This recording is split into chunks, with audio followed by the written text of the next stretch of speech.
หลอกพ่อแม่เป็นน้องดันฟังอันนี้แหละมันเป็นดาบสังคมมันมาใจของที่ในสเปกเขาที่เขาได้นะและแอบอย่างมันจะมีลายขึ้นมาบอกว่าท่านได้รับมอเตอร์ไซค์ท่านโชคดีนะคือท่านเข้าบอกเลขบัญชีมานะจะได้เงินด้วยได้มอเตอร์ไซค์ด้วยระวังจะไปเนี้ยจะไปขี้โลกนะพระพุทธเจ้าบนบาบอกขี้โลกก็คืออย่างนี้แหละเป็นสอน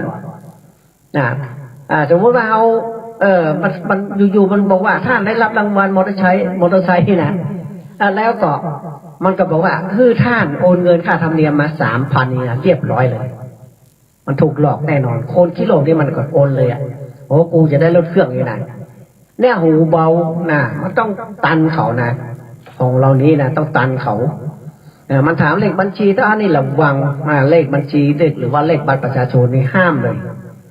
นะห้ามบอกเขาห้ามพิมพ์บอกเขาว่าเลขนั้นเลขนี้เขาจะหาข้อมูลแล้วเขาจะไปเอาตังค์เขาในบัญชีเขาปั๊บดึงเอาเดือนสักบาทระวังไว้ขนาดว่า คนที่เปิ้นลวกที่เปิ้นหูนี่นะเวลาเปิ้นจะเอาบัตรประชาชนไปโชว์ในเฟซในไลน์นะเปิ้นจะลบนะเปิ้นจะเอาลิควิดลบตัวเลขออก3 ตัวนะ3 ตัวไม่ว่าจะเป็นเลขบัญชีธนาคารหรือว่าเลขบัตรประชาชนเปิ้นจะลบออก3 ตัวเปิ้นมาใส่ไปหมดลบโดยอินเทอร์เน็ตเนี่ยมันเลิกได้หรอก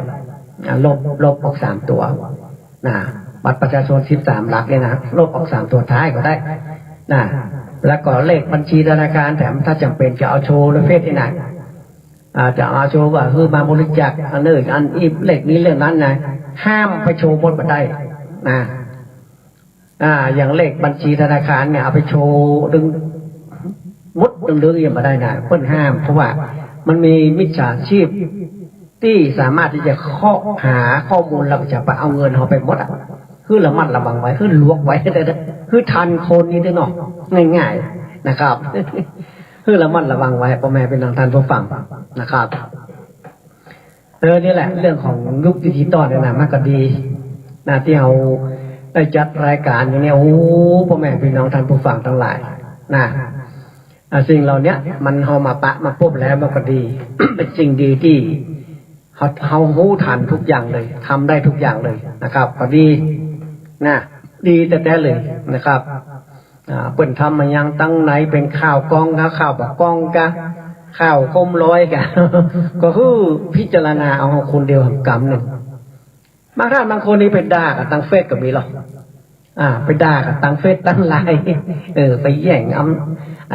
ไปแย่งหัวแหล่งเมียแย่งอาชีพการค้าไปด่ากันตั้งเฟซตั้งไลน์ถูกฟ้องถูกร้องก็มีบางท่านบางคนไปเอาผักโป๊ผักเปยไปถ่ายไปลงในเฟซในไลน์ก็มาได้นะมันมีกฎหมายอยู่นะกฎหมายคอมพิวเตอร์นะจะว่าโอ้จะถ่ายถูกเก่าแล้วปุ๋ยผ้าอาบน้ำมาถ่ายไปลงในเฟซในไลน์บัดได้นะมันยับเหรอ มันมีกฎหมายอยู่พวกแม่พี่น้องท่านผู้ฟังเราไปแชร์อย่างที่มันบัดดีนะไปหันตุพระอย่างกามัน ทำพิษอย่างนี้นะเราไปแชร์ออกมาไปในคู่คนหานประจานในคนหานนี่นะสามารถที่จะพ้องร้องกันได้พ่อแม่พี่น้องท่านฟังนี่แหละข้อดีข้อเสียมันมีคือระมัดระวังไว้นะมันจะว่าโอ้เขาใครด่าใครก็ด่าใครว่าใครก็ว่าด่าไปในเฟซในไลน์มันได้นะมันเป็นเจ้าของประเทศไทยเป็นของต่างประเทศพุ่นนะเราไม่สามารถที่จะไปลบไปอย่างของความใดระวังจะแย่อย่างต้องระวังพ่อแม่เป็นน้องท่านผู้ฟังนะผู้เฒ่าแก่ก็บางคนก็เล่นมาได้นะเล่นเพชรเล่นอินเทอร์เน็ตนี่มาได้นะดูอย่างเดียวได้อยู่นะ นั่นแหละพ่อแม่เป็นน้องท่านผู้ฟังเนี่ยมันเป็นที่อย่างที่ต้องศึกษาเรียนรู้ศึกษาเรียนรู้ว่าสิ่งนี้เป็นอย่างนั้นเราก็เรียนไปก็ได้อยู่ ว่าจะได้อยู่ นะครับอันนี้แหละพ่อแม่พี่น้องท่านผู้ฟังสมัยก่อนเฮาไปอยู่บ้านนอกบ้านนายเนี่ยไปเสาะว่าหากินคือป่อคือแม่นะไปเสาะผักเสาะไม้ตำห้วยตำห้องไปเสาะไอผักหวานเสาะอีงอเสาะเห็ดเสาะหน่ออย่างมาป่อคือแม่กินนะเมื่อก่อนมันจะมีตุกกาดหรอไปซ่อนคือป่อคือแม่เนาะเมื่อคืนก็ไปซ่อนกบซ่อนเขียดไปซ่อนอีหวกไปซ่อนปูซ่อนหอยไปซ่อนเตา มาฮื้อพ่อฮื้อแม่เท่าไหร่สมัยก่อนมันมีตุกกาทางกามีชะตางยังมีเลยพวกหนาเป็นออนนะหาคนไปประทับจ้างกันที่ไหนมันมีคนจ้างเงินมันเขียมเขาไปซ่อพักซ่อไม้ในแพะในป่าเขาไปส่งขึ้นตุลุงด้วยหรอวันนี้ไปซ่อนหน่อยเนาะมันต้มมันพวกนี้ยำไปขึ้นตุลุงเลยส่งเข้าวัดเขาก็ไปอยู่วัดไปอยู่วัดไปขยมนะโอ้ขยมมีหลายเนอะวัดวิมุตติกรามที่พ่อหนานอยู่นะตุลุงแปลงเนาะมันเป็นนันเจ้าวัดเนาะโอ้ตัวตุยนะตุลุงแปลงกับตุ๊มาท่านมาบริดีถึงพ่อหลานมาอยู่บ้านใหม่เลยบางผาปุ่นเลยนั่นแหละบวชพ่อหนานได้ห่วงอยู่นะวัดวิมุตติกรามตุลุงแปลงนะเป็นเจ้าอาวาสโอ้มันเมื่อก่อนนี่สถาวัดวิมุตติกรามบ้านไม่บินนี่นะบ้านห้วยโป่งก็แบ่งเป็นบ้านสถาวัดไม่หมดวัดไม่หมดมันมีเกือบ200 หลังคามันมีบ้านดงบ้านในบ้านไม่หมดบ้านสมหมดบ้านห้วยโป่งนั้นรวมกันเป็นสถาวัดวิมุตติกรามพวกนั้นก็ไม่เป็นขยมเมื่อมาลูนมาโอ้คนเฒ่าคนแก่เนาะบ้านห้วยโป่งมันเตี้ยวไปว่านี่เกือบ2 กิโลเพิ่นกับคนเฒ่าแก่บอกโอ้เฮาแปลงอารามวัดขึ้นบ่อย่างเพิ่นก็แปลงขึ้นทางวัดที่คันเตียวไปไกลทางวันพระวันศีลไปโอ้เตียวไป2 กิโลไปอ่ะเพิ่นก็แปลงวัดอารามวัดห้วยโป่งจนถึงประเดี๋ยวเนี่ยเป็นวัดห้วยโป่งนะตู้เจ้าที่มาอยู่ตัวแรกนี่ตู้แหลงเนอะตู้แหลงอยู่วัดบ้านกาดวัดจำลองบ้านกาดเพิ่นมาอยู่ตู้ตนแรกที่อยู่วัดวิมุตติกรามวัดอะไรเนี่ยวัดห้วยโป่งนี่นะตู้แหลงเพิ่นมาอยู่ตู้แหลงนี่อยู่บ้านกาดวัดจำลองเพิ่นเป็นพระเอกลิเกเก่าแล้วพ่อนานอยู่วัดวิมุตติกรามนี่เป็นขยม10 กว่าคนโอ้หลายขยมคนหลายเอากับมาโมโลมาลาโมโลนะครับบวชกันหลายคนเนอะพ่อนานบวชนะก่อนจะบวชนี่ต้องไปเรียนสามเณรสิกขาอยู่ปะโตกว่าจะได้บวชเป็นยากขนาดไปสอบสามเณรสิกขาก่อนมาสอบวัดแจ้งกระดาษไปนะแล้วก็ ได้บวชกัน5-6 คนปนานนี่นะได้ห่วมกันหลายคนอยู่เป็นน้อยปานนะวัดบ้านดงอะไรเนี่ยเป็นลูกพวกคำบ้านดงนะเป็นน้อยปานเป็นน้อยป๊อกนะพวกน้อยชิดลูกพวกคำมาพวกน้อยป๊อกนี่เป็นลูกลุงสมนะลุงสมโปชื่อพวกน้อยป๊อกนะพวกน้อยชิดพวกน้อยปานนะพวกน้อยปานนะฮู้ชื่อสิริปินตาอีกไงนามสกุลพวกน้อย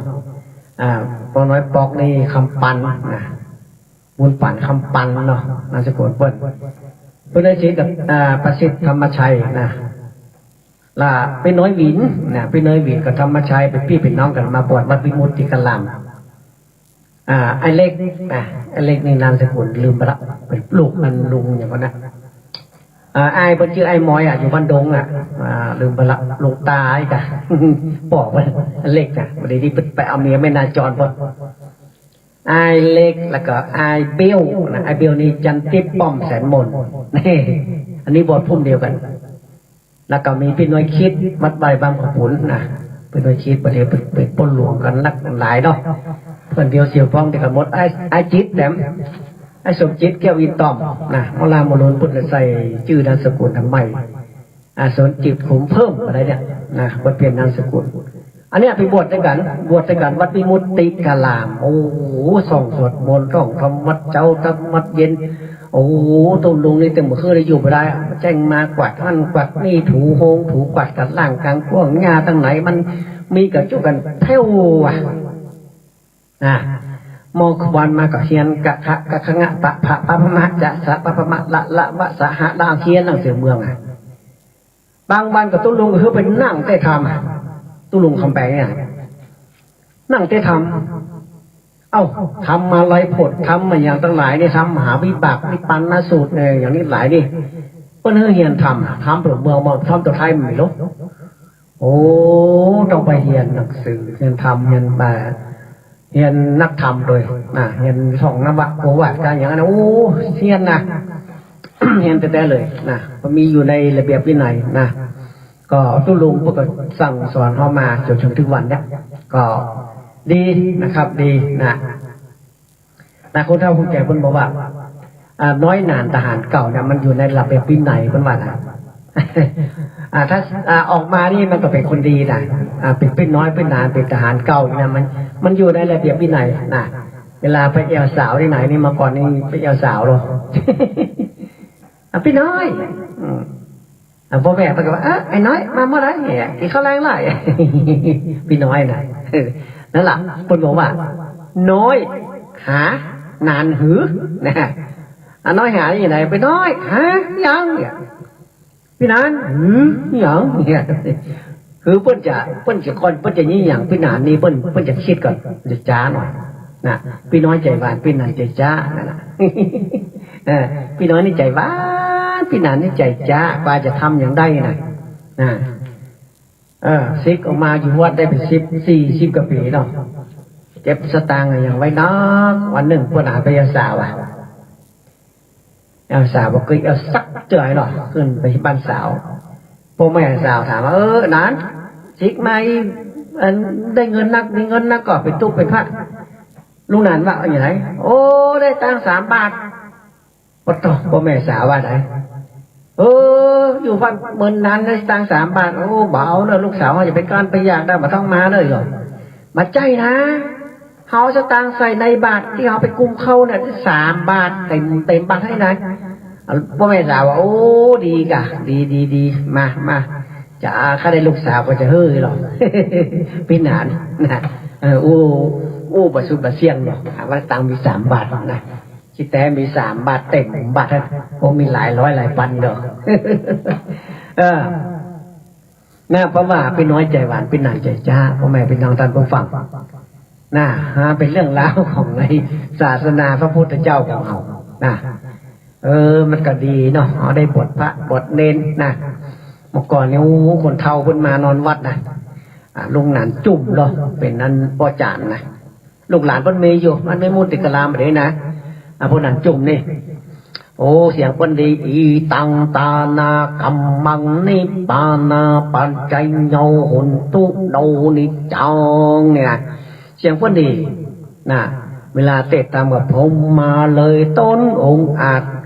ขับต้องเต้นกะดันทองทำมันใดทันลัดทารองเป็นของแหกนักบาทผู้คาน้อยนาดขอราธนาธรรมธรรมังธรรมมุตตมังปะชัง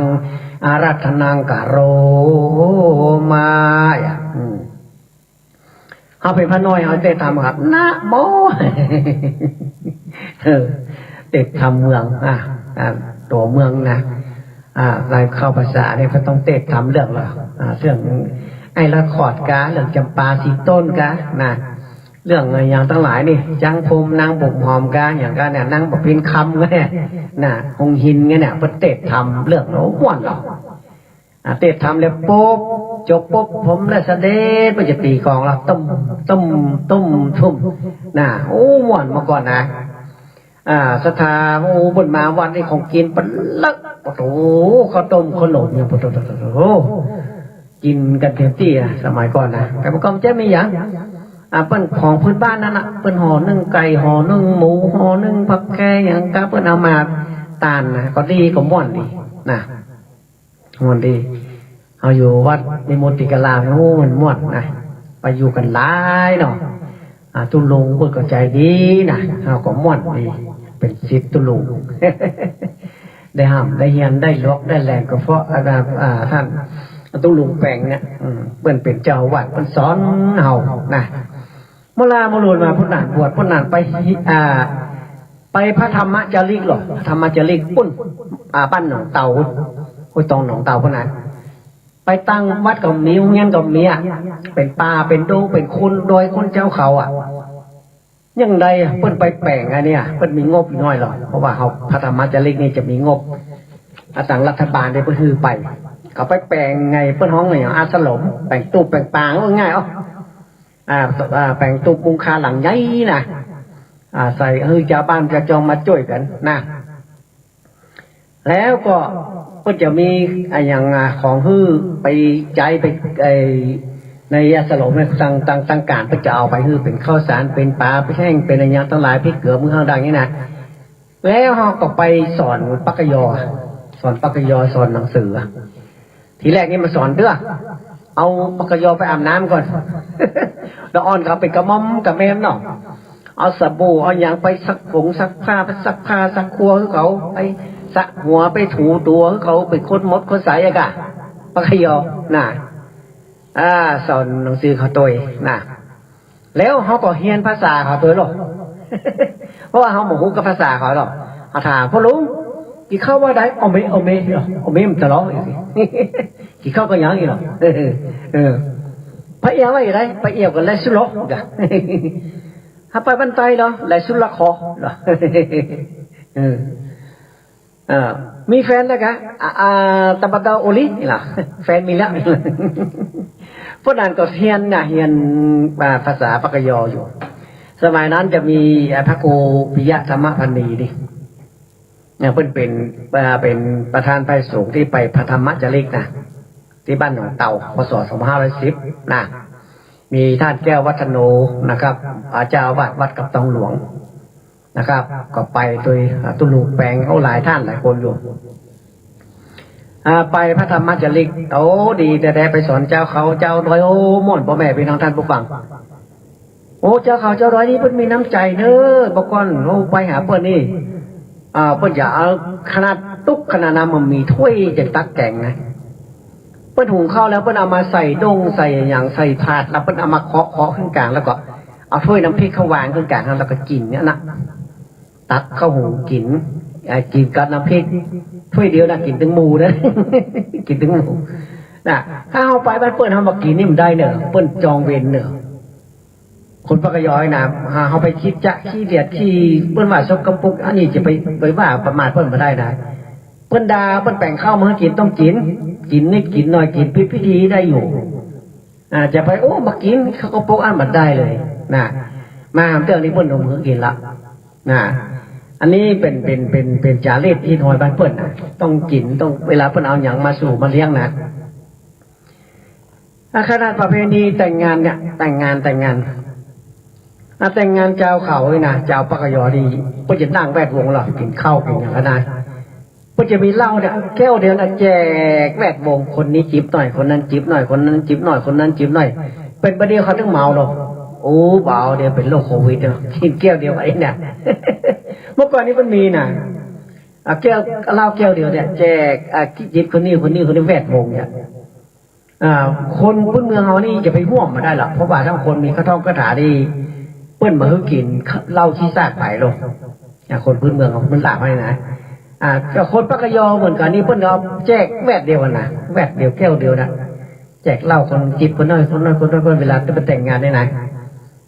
เวลาเปิ้นมีศพมีอย่างเปิ้นก็ซอนะซอปักกยอเนี่ยเปิ้นว่าทาปักกยอเลอลาดูดีอ่ะเปิ้นจะห้ามเปิ้นจะซอนะเป็นห้องชาติพันธุ์ของแต่ละชาติพันธุ์มันมีอย่างดีๆกับเปิ้ลเหมือนกันนะยังมงเหมือนกันมงนี่ปนานเคยไปแอวบ้านเปิ้ลนะบ้านขุนวางนี่ไปแอวโอ้ม่วนเหมือนกันนะเมื่อคืนมาเนี่ยเปิ้ลลงผีมงอ่ะเปิ้ลนานไปพ่ออ่ะโอ้เปิ้ลซอมงหรอจีโตโกกาตื้อตัวเนี่ยแล้วก็ต่อยอันจริงนะแต่ปิ้งแล้วก็เป่าแคนด้วยนะเปิ้นจะว่าคำเปิ้นนะเปิ้นเล่าเป็นไงเหมือนกับผีสางบาลังดงเหมือนกับเปิ้นสวดง่ายๆงงนี่นะเปิ้นจะซอต่อจี้5 บาทต่อจี้5 บาทต่อขี้มูเนี่ยอันนี้มันเป็นตำนองมาได้เปิ้นอ่านแต่งขึ้นมาคนเดียวติดใจเปิ้นบ้าๆอย่างมันเป็นตำนองนะเข้าไปดูในเน็ตได้หรอมงเปิ้นซอเปิ้นเป่าแคนอย่างนะโอ้มันม่วนพ่อแม่พี่น้องท่านผู้ฟังเปิ้นเป่าแคนเปิ้นเป่ามงบนดอยเปิ้นโอ้มันม่วนมันง้อมนกโป้เคยห้องจิ๊กๆจ๊อกๆเป็นกาเป็นอย่างห้องนกเชียวดงห้องว่าปักเต็กๆม่วนบ่เคยห้องนะ แล้วก็มีเสียงจักจั่นจักแจ๋ห้องเสาอย่างหน้าแรงอ่ะโอ้โหมันง่อมใบไม้ตกใสสวยแล้วมงกับเป่าแคนปูโอ้โหเว้ยโอ้เขาพอเขาไปดูแล้วไปสัมผัสแล้วมันม่วนพ่อแม่พี่น้องทุกท่านม่วนนะ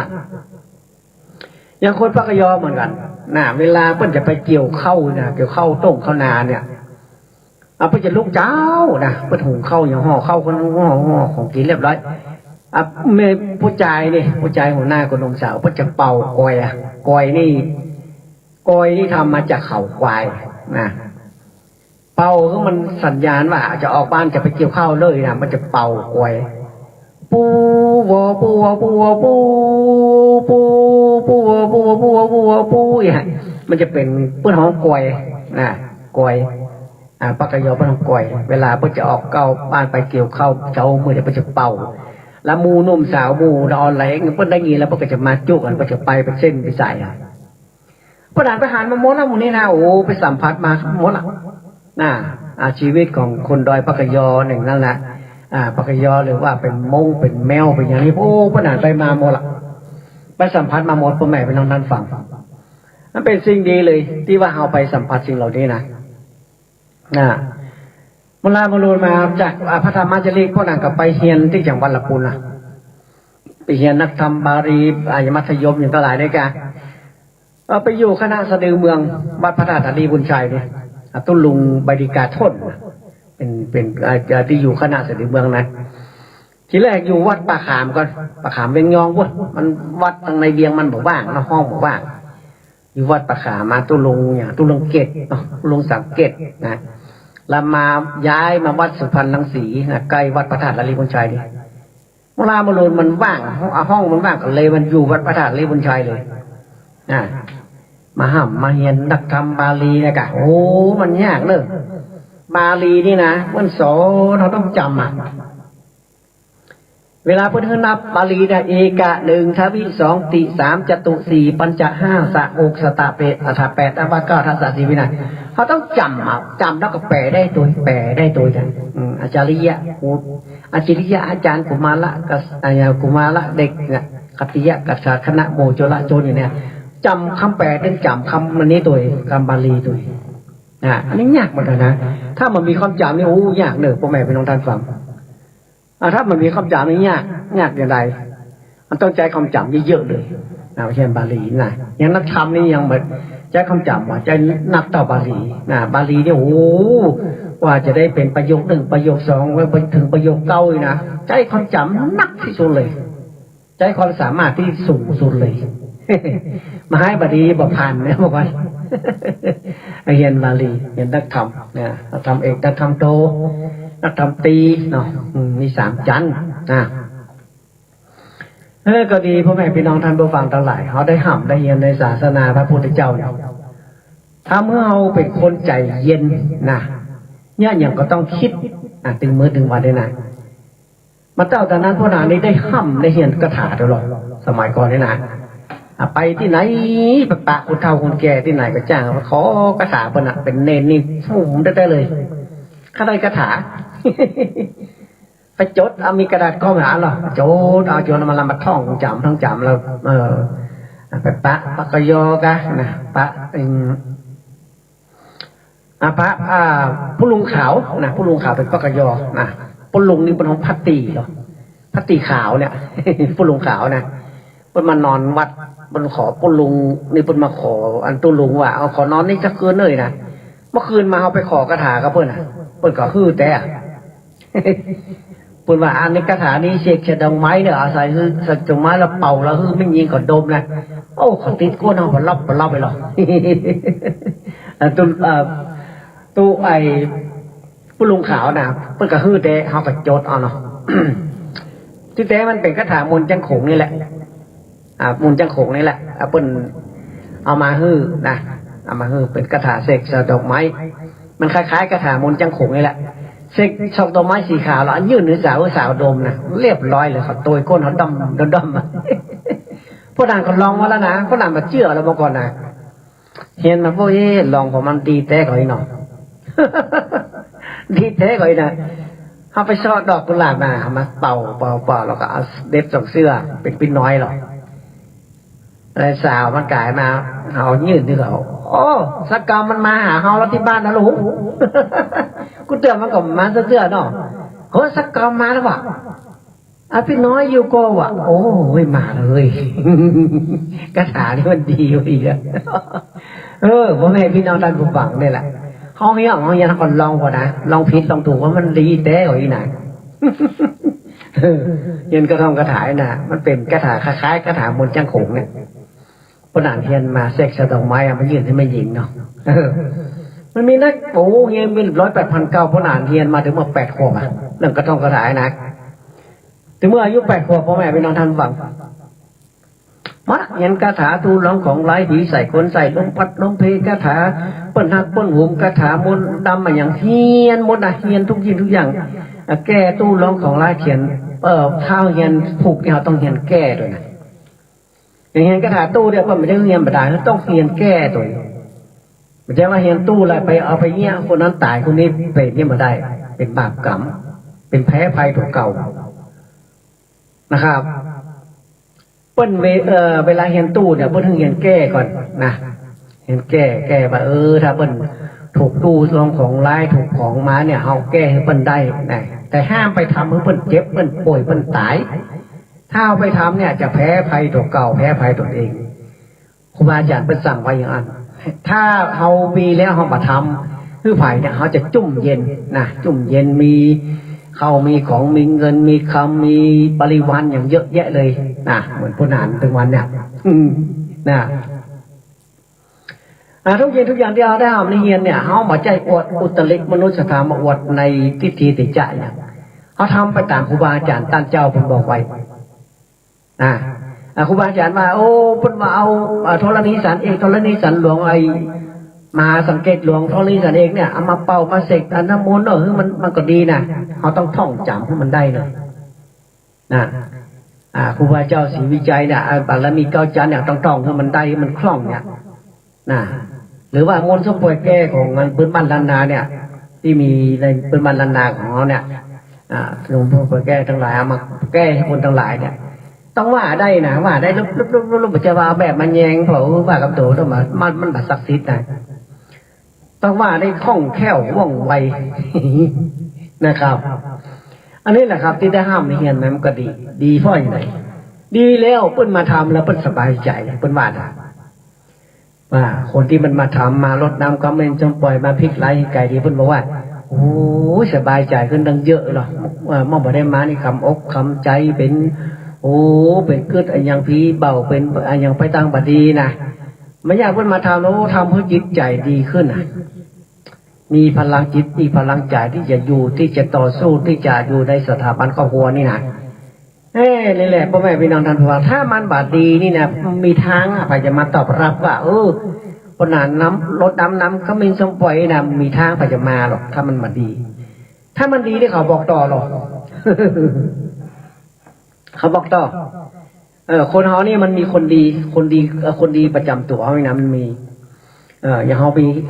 ไปคนเนี่ยมันจะต้องมีคนดีสำหรับเขานี่2-3 คนอยู่เขาปะเพื่อนผูเขาจะบอกหรอปุ่นปุ่นเนี้ยปุ่นจะเอาตังค์ปุ่นจะห้องอย่างปุ่นปุ่นเนี้ยทำการอะไรอย่างพลิกไหลไก่ดีทำรถเคาะรถน้ำอย่างปุ่นมันปุ่นเขาว่าบอกต่อก็มานะพ่อแม่ไปนอนดังฟังมาบอกต่อกันนะแต่เขาไม่ได้เรียกร้องนะมาเอาตอนนี้บดีเนี่ยครูบาอาจารย์เพิ่นมือทำมือเงี้ยทำมันจะมาเองพ่อแม่พี่น้องท่านฟังของมูลนิธิเงินทองกำคังกับแก้วเนี่ยคุณหญิงคุณนายเพิ่นมาเนี่ยเพิ่นทื่อเต็มที่เลยเขามาห้องนะมาห้องว่าตอนนี้บดีมันบดีเขาช่วยคนคือช่วยคนนะแล้วคุณหญิงคุณนายที่เพิ่นบักเกียงเรื่องเงินเนี่ยเรื่องปัจจัยเนี่ยเพิ่นใส่เพิ่นทื่อขนาดนักเลยเขาก็ไม่ได้ว่าอย่างนั้นเพราะว่าเขาก็เอาเนี่ยปัจจัยวันนี้ว่ายอดไปต่อยอดเอาทำเตียนเขาก็เอาไปซื้อเตียนมาต่อนะแล้วอุปกรณ์ทั้งหลายนี่ก็ไม่สมปล่อยเนี่ยก็ต้องซื้อมาเยอะๆเลยอย่างทำของกลางอย่างทั้งหลายมาแจกกันอย่างนี้ต้องต่อยอดเอาปัจจัยวันนี้มาต่อยอดแล้วทุกคนเอาไปใช้นะมันเป็นพลังจิตพลังใจในการค้าการขายการอยู่การกินเนี่ยในพื้นบ้านล้านนาของเขานี่นะ ถ้ามันมาแล้วน้ำกระมินจมปล่อยมารถเคาะรถไฟตามเตียนแล้วขับโจกขับลาบอย่างนี้นะเตียนท้าวเวสสุวรรณตันเตียนแม่พระธรณีบีบมวยผมกับเตียนไอ้อะไรวะเตียนป๋าค่ะเตียนอินแก้วมหามงคลโอ้มันดักกว่าแม่พี่น้องทางฝั่งนักแต่เตียนตังกวกเตียนเท้าเทพทันใจโอ้เยอะแยะเลยเตียนศรีวลีกะนะเตียนพระไตรปิฎกโอ้มันเยอะแยะมากเลยนะพื้นบ้านล้านนาของเรานี่มันมีนักนี่ได้นะแต่เขาทำขึ้นมาทำโดยที่ว่าเขาบอกได้ว่าต้องการปัจจัยอะไรไปเอาตามใจพระเจ้าพุทธจ้าเนาะตามใจพระพุทธจ้านะพุทธจ้าได้ก็ได้เพราะของพวกนี้มันได้ซื้อมากล้องนึงเป็นพันๆเนาะก็เป็นอย่างพ่อแม่พี่น้องท่านผู้ฟังทั้งหลายนะนี่เป็นความเชื่อส่วนบุคคลเลยนะครับความเชื่อส่วนบุคคลเนี่ยใครจะเชื่อก็ได้พระเชื่อก็ได้นะบางท่านบางคนโอ้ยมาเนี่ยพ่อแม่พี่น้องท่านฟังโอ้ยเปิ้นกะเปิ้นไหวขันครูให้นะเขาก็ว่าไหวครูบาอาจารย์เน้ยเนาะเขาก็ใส่ชุดขาวก็เหมือนกับนักบวชคนหนึ่งละใส่ชุดขาวถึงว่านะมานั่งเจริญภาวนาสวดอย่างตั้งหลายคนก็เปิ้นก็มาประกอบมาไหวมาสามากราบกันคุพระสงฆ์เขาเจ้ายังมาเลยนะตั้งนครสวรรค์ตั้งกรุงเทพตั้งแม่ฮ่องสอนตั้ง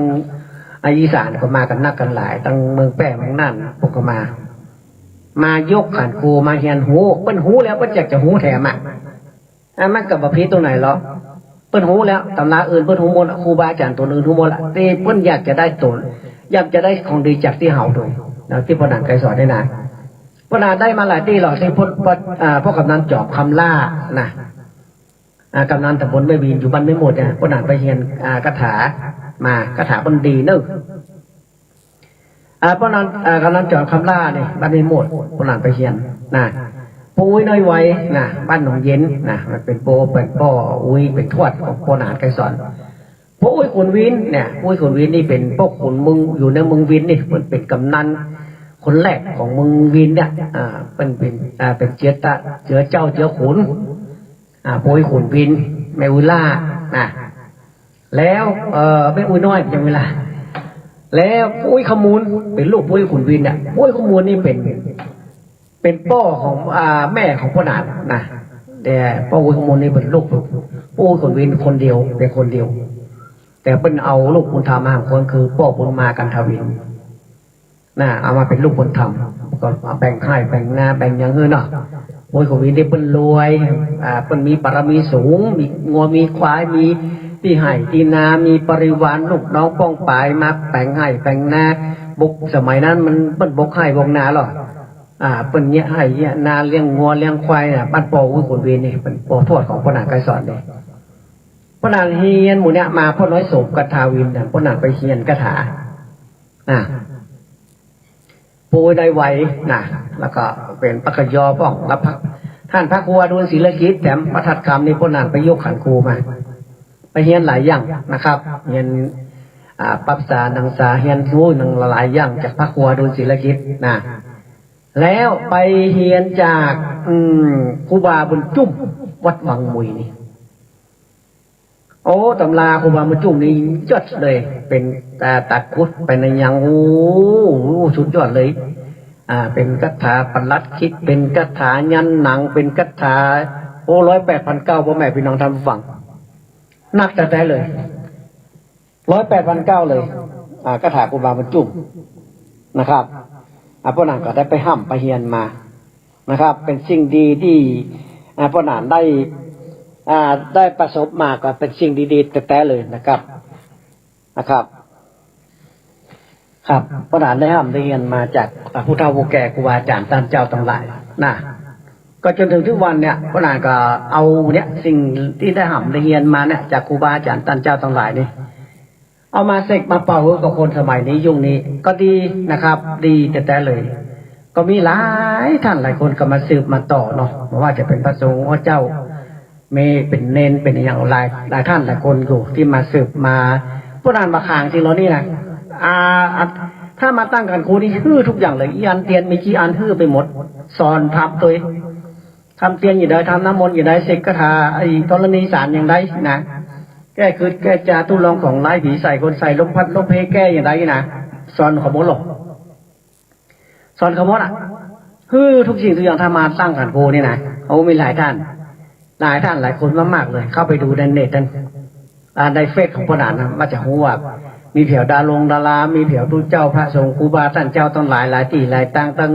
กรุงเทพนครสวรรค์หลายที่หลายตั้งสถานธรรมหลายที่หลายตั้งเพื่อกับมา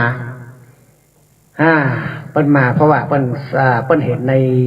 นเน็ตในอินเทอร์เน็ตเฟซบุ๊กเปิ้นเข้าไปดูเพื่อเกิดศรัทธาความเชื่ออันนี้มันเป็นของเก่าได้ลอยเป็นคาถาตั้งสายเหนือจ้ะเนาะถ้าคาถาสายใต้มันก็เป็นหำอย่างนะเป็นเรื่องของมนต์ทางใต้เนี่ยมันก็มีหำอย่างแต่ตั้งเหนือเขานี่เขามีหำอย่างอย่างพดันถามถึงวันเนี่ยนะครับมันเป็นสิ่งดีแต่เลยที่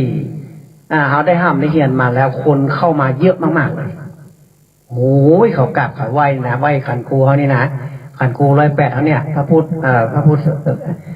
ขันพระพุทธขันพระธรรมขันพระสงฆ์นะพระพุทธ56พระธรรม38พระสงฆ์14เนี่ยประคำ108เนี่ยบ้านพ่อหนาเนี่ยมีเยอะมากๆเลยครูบาอาจารย์ตั้งนครสวรรค์นี่เพิ่นได้เอาประคำลูกไม้ประคำไม้บักขามตายพายและตายผ้าด้วยมาถวายขันครูพ่อแม่พี่น้องท่านฟังไปดูในเน็ตในไลน์เลยพ่อนางใส่ประคำกันใหญ่มาครูบาตั้งนครสวรรค์ในสถานธรรมแห่งหนึ่งในนครสวรรค์เพิ่นเอามาไหว้ขันครูมาฮื้อพ่อนาง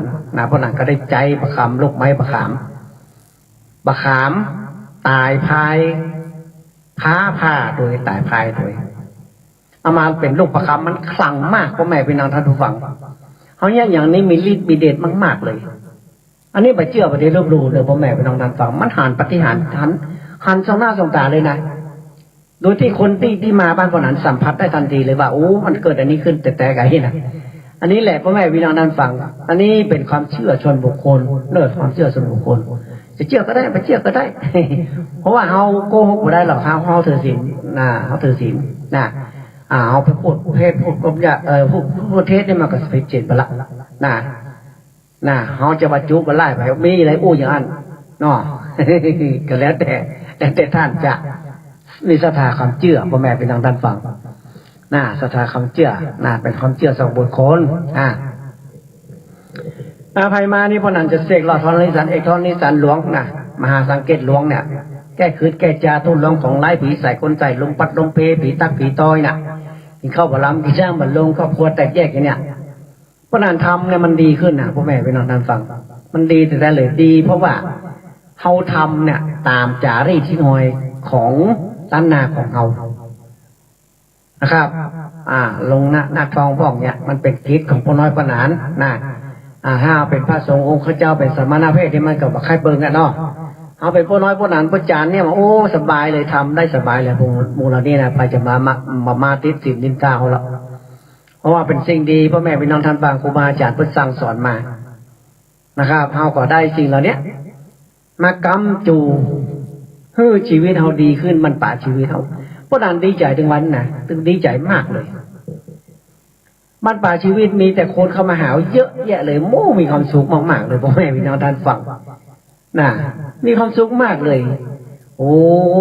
เพิ่นมากราบมาไหว้ขันครูเพิ่นมาหาเพิ่นมาโน่นมานี่มาหาชื่อจันวันดีเป็นตุบทพระขึ้นบ้านใหม่กินแขกแต่งงาน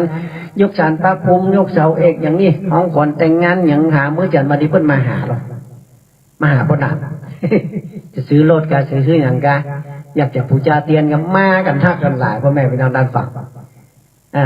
มากันหลายที่การเกษตรเทศบาลนี่เนอะข้างปัจจาหายานี่ที่มันขายต้นดอกต้นไม้ขายลูกหมาลูกแมวกงหมากงแมวอาหารปูอาหารป่านี่บ้านพ่อหนานไม่นี่พอดีเลขที่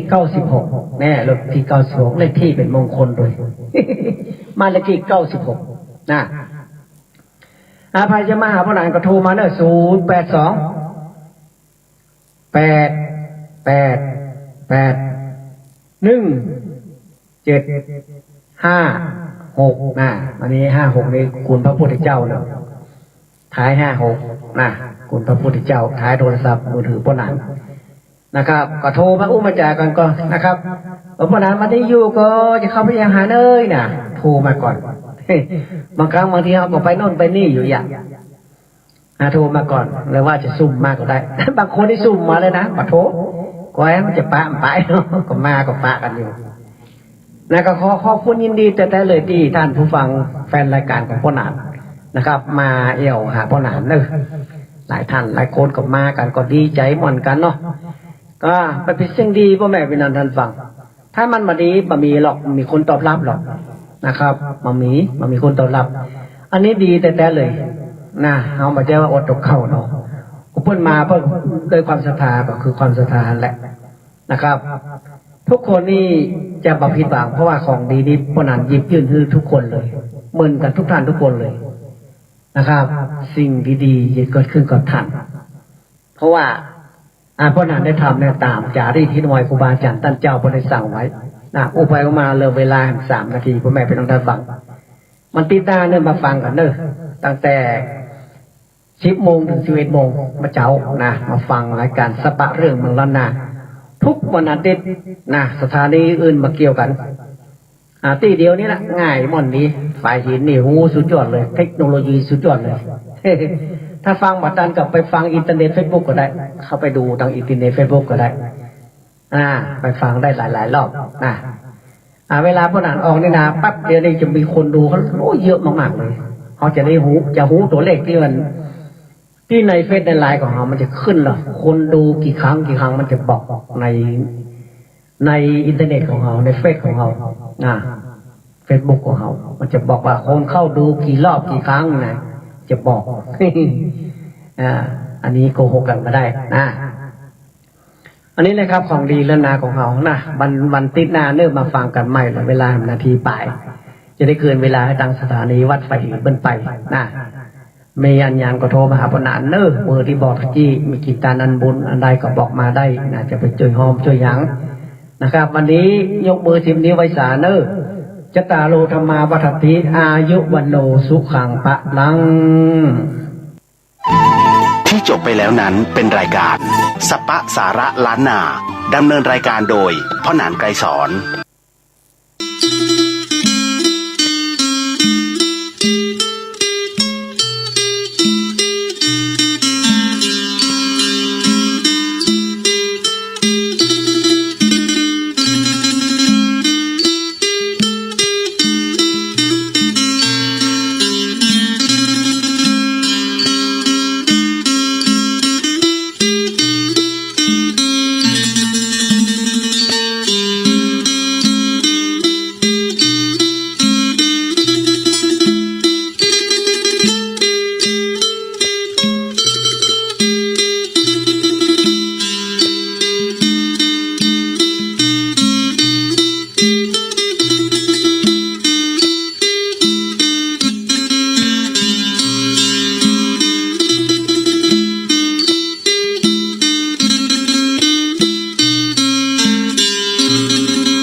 กำลังฟัง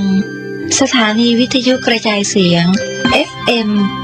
104.5 เมกะเฮิรตซ์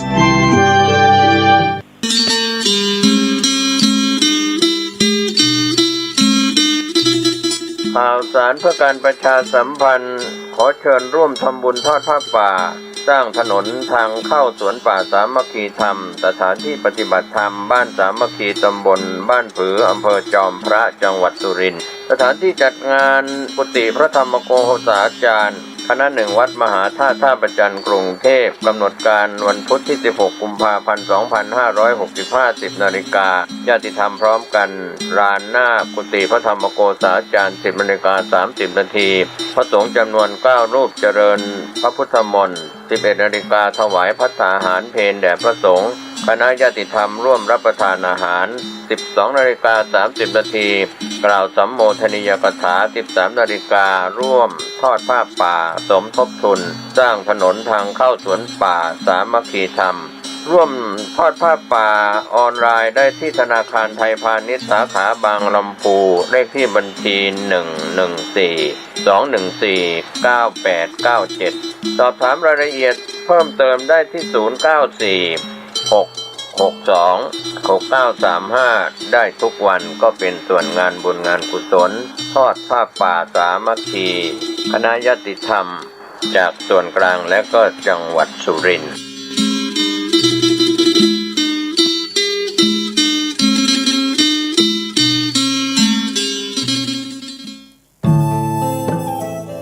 ท่านกำลังติดตามรับฟังสถานีวิทยุกระจายเสียงพระพุทธศาสนาแห่งชาติและสังคม